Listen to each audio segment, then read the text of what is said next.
Danes je 8. marec in v mnogih gospodinjstvih je, poleg žensk, Upravičeno, vse najboljše za dan žena, radi vas imamo, najboljše ste. danes v ospredju rezano cvetje. Ampak kaj pa sobne rastline, ki z nami živijo ves čas?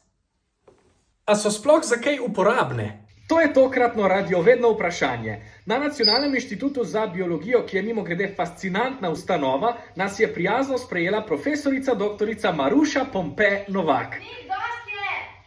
Ajau, sorry.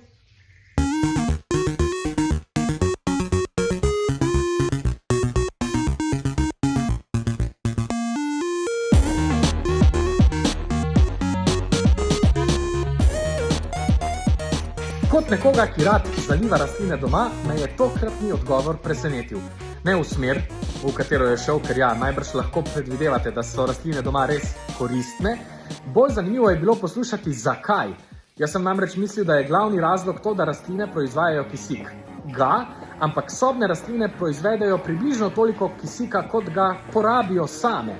In je to v resnici argument, ki nič ne doda k njihovi koristnosti doma. Vse ostale argumente, zakaj so sobne rastline super tudi doma, lahko poslušate v novi epizodi Radiovednih, ki je že doma na spletni strani Vala 202 in vseh podcast aplikacijah. Lep dan žena, pa lepe rastline doma.